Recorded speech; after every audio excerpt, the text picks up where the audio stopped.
ঘরের মাটিতে অস্ট্রেলিয়ার বিপক্ষে ওয়ানডে সিরিজে কাফ মাসেল ইনজুরিতে পড়েন লিটন দাস।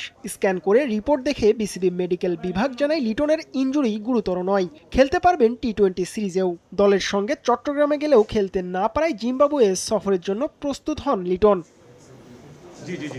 পায়ে ব্যথা অনুভব করায় জিম্বাবুয়ের বিপক্ষে টেস্ট না খেলে দেশে ফেরেন টাইগার অধিনায়ক। এরপর দেশের বাইরে চিকিৎসা নিয়ে তিনি ফিট হন অস্ট্রেলিয়া সফরের জন্য।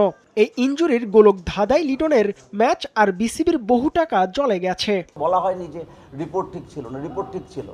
রিপোর্টে বলা হয়েছিল যে তার এখানের মধ্যে যে গ্রেড 1 ইনজুরি আছে। প্রথম এই রিপোর্টটা করা হয়েছে, মানে প্রথম যে স্ক্যানটা করা হয়েছে সেটা 2 দিন পরে করা হয়েছে। সেকেন্ড স্ক্যানটা ছিল সেটা 14 দিন পরে করা হয়েছে। দুটো স্ক্যানের মধ্যেই আমি নিজে মেডিকেল পার্সন, আমি প্রফেসর অফ ডার্মাটোলজি।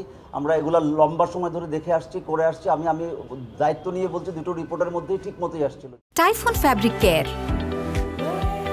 ফ্যাব্রিক কেয়ারের সুপার পাওয়ার। প্রায় 1300 কোটি টাকার বাংলাদেশ ক্রিকেট বোর্ডের মেডিকেল বিভাগের অগ্রগতি নেই। ধনী ক্রিকেট বোর্ডের কাতারের প্রথম সারির দিকে বিসিবি থাকলেও নেই কোনো ভালো রিহ্যাব সেন্টার। ছোটখাটো চোটের জন্য তাসকিন নাহিদদের ছুটতে হয় বিদেশে।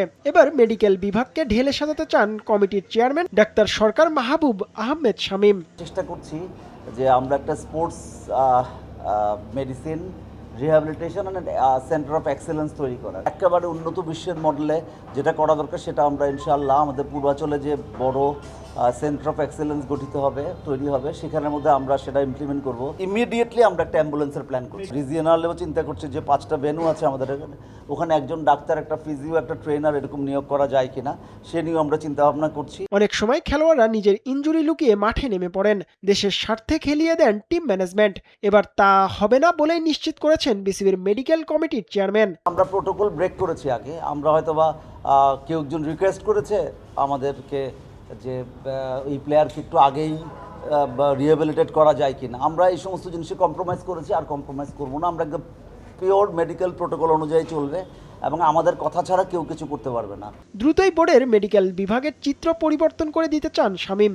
সামনে বিদেশ থেকে ক্রিকেটাররা এ দেশে চিকিৎসা নিতে আসবে বলে আশা তার। বিদেশ থেকে আসলে বাংলাদেশে চিকিৎসা নিতে আসবে, আমরা বাইরে যেতে হবে না। জিহাদ আল হাসান, সময় সংবাদ, ঢাকা।